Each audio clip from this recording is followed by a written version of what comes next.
Welcome back to All This Math. This is Professor Parker. For today's lesson, we're going to cover some aspect of circle geometry dealing with the secant-secant formula. The secant-secant formula. Now, first of all, what is a secant? What is that?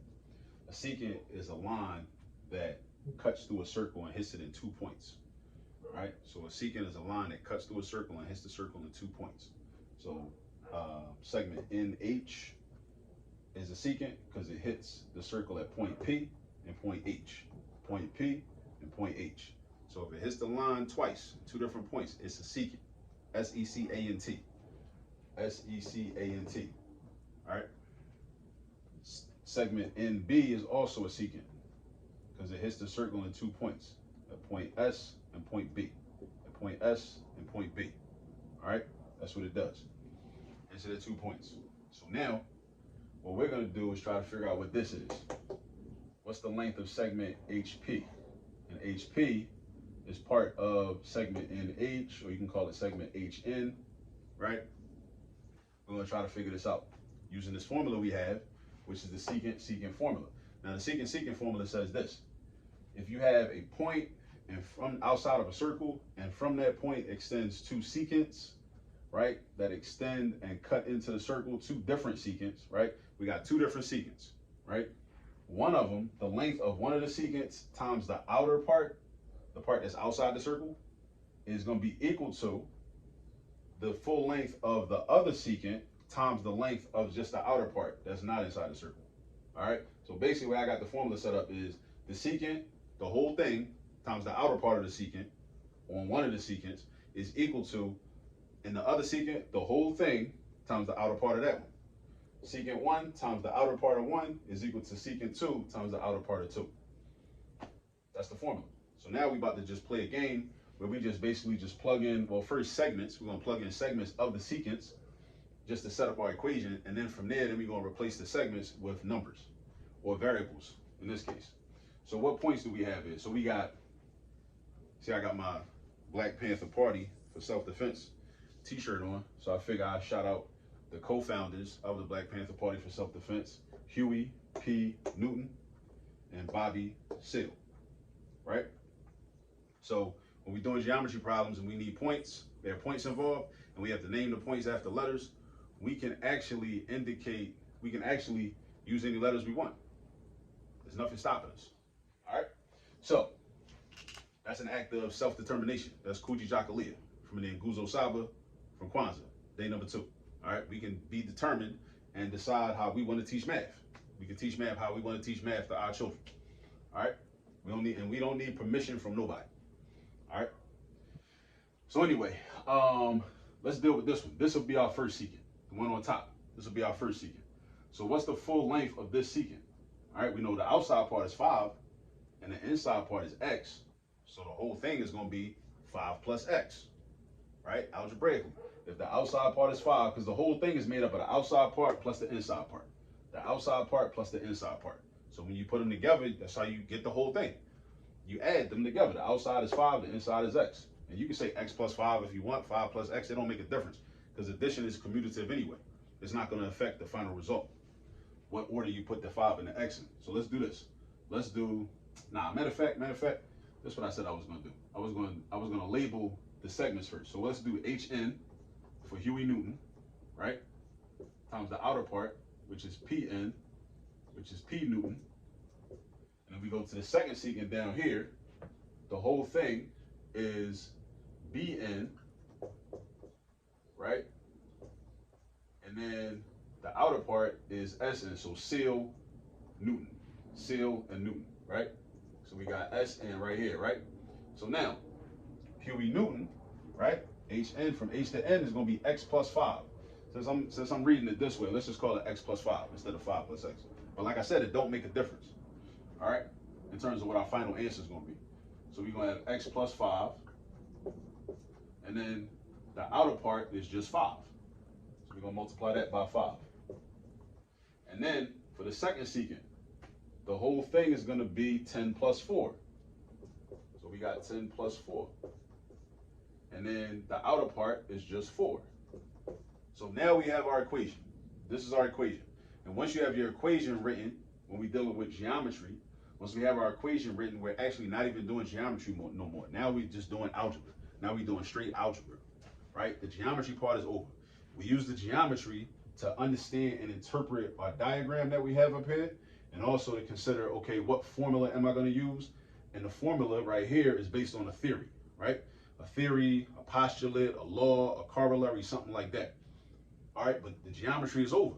Now we in algebra 1. All right, so that's why it's so important. If you're in a geometry class, you got to be strong in algebra. So if you're in a geometry class right now and you're not strong in algebra, you got to go back and learn that algebra that you didn't learn the year before or 2 years before or whenever. You got to know the algebra in order to do geometry. Geometry is essentially, one way to look at it is algebra with shapes, right? So learn the algebra. I have a lot of videos on this channel, on the All This Math channel, that I hope you already subscribe to and that you already use regularly. I got a lot of Algebra 1 videos on here, right? But I'm going to explain how to do the algebra right now anyway, so pay attention. So anyway, we're trying to solve for x. So what I would do is I would distribute this 5 to everything inside these parentheses. So that means I'm going to do 5 times x, which is 5x. And I'm going to do 5 times 5, which is 25. Now, how come I can't just add x and 5? Because they're not like terms. They're not like terms. X is a variable. 5 is a constant. What we call a constant, meaning it's a number that's constantly just going to be that, right? That's what the 5 is. So we can't add these together. We can represent addition of them, right? But we can't actually add them. So we multiply the 5 by everything inside. So that's how we get 5x, and that's how we get 25. Then over here on the right-hand side, I can simplify this. Like, I got 10 plus 4. Those are like terms. So I could just straight do 14. 10 plus 4 is 14. Let's take it back to elementary school. 10 plus 4 is 14. We know our addition facts. And then from the 14, we're going to do 14 times 4. 14 times 4. Now, we should know our multiplication facts. And that's one of the multiplication facts that I recommend and highly suggest that you memorize. 14 times 4. 14 times 4 is, let me think, 56. Yeah. Because 10 times 4 is 40, right? And 4 times 4 is 16. So the 40 plus the 16 is 56.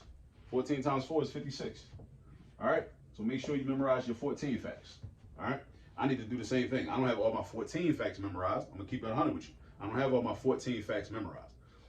I'm good up to 12 times 12. And I got some of my 13, some of my 14, some of my 15, some of my 16. Right? But I need to get strong with that myself too. So now we got 5x plus 25 equals 56. Now, there's 2 things I need to get rid of in order to solve for x, because we're trying to solve for x so that we'll have the answer to this problem, right? We'll know the length of the segment from point H to point P.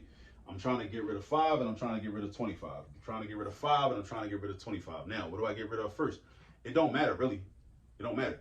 But I'm going to get rid of the 25 first, because if you get rid of the 25 first, the problem will typically not be as messy. Because a lot of times math problems be getting messy as a result of, how we approach the problems. It doesn't mean you're mathematically wrong, but just the method that you tried might make the problem a little messy. We want to avoid messiness, just like we want to avoid messy people, right?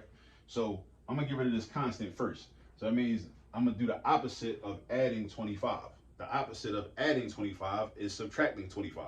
So that means I'm going to subtract 25 on the left side of the equation. And because we're doing algebra, and algebra is all about balance, right? Just like Mayat, ancient Kemet, one of the principles is balance. If I subtract on the left side, I also need to subtract on the right side. So I got minus 25 on the right-hand side. So 25 take away 25 is going to be 0. Then the 5x comes down. You bring the 5x down. And then 56 minus 25. So 56 take away 25. Dig this.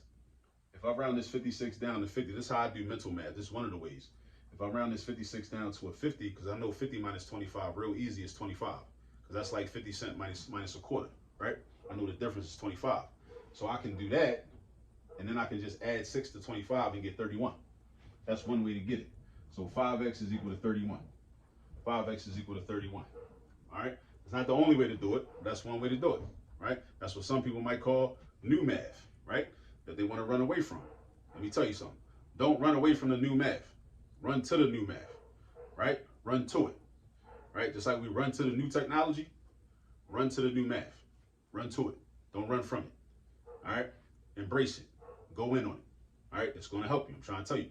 Because for one thing, what the new math does, what we call the new math, it explains why the old math even worked in the first place.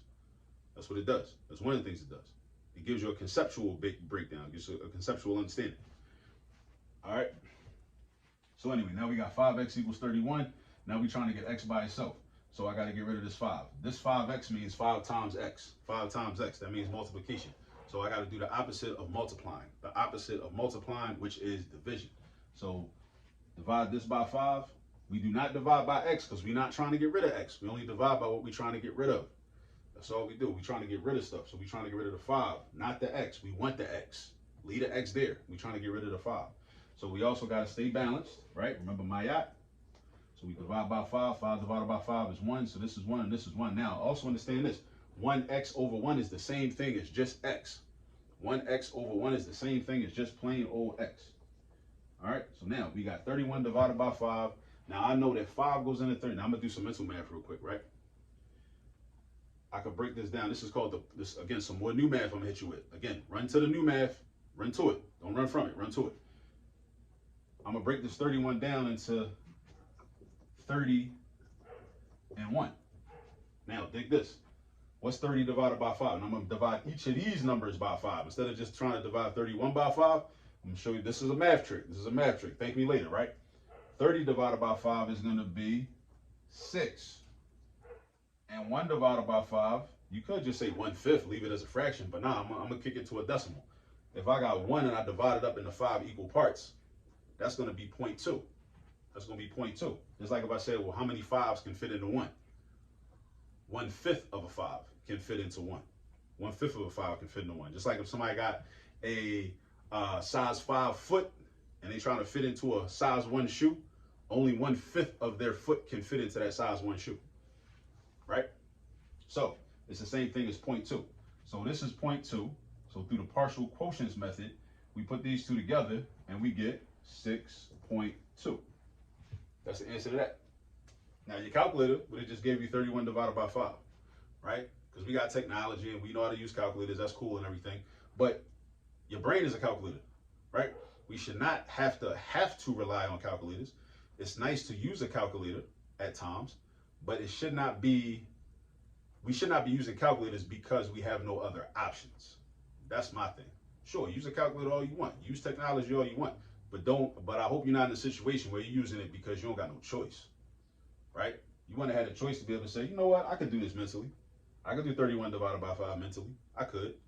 But you know, right now I'm trying to save time, trying to run through this problem real quick. Let me just grab my calculator real fast or just type it up in the search bar on my laptop or whatever. And let me just get the answer real quick.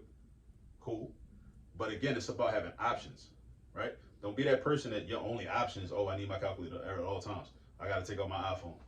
I got to ask Siri. No, that's not, you don't want to live that type of life. You don't. I'm trying to tell you. All right. So this is 6.2. So that means that this segment is going to be 6.2. All right. So Huey P. Newton and Bobby Seale, co-founders of the Black Panther Party for self-defense. And that is how you use the Secant-Secant formula. And that's today's lesson. I'll see y'all on the next video. Peace.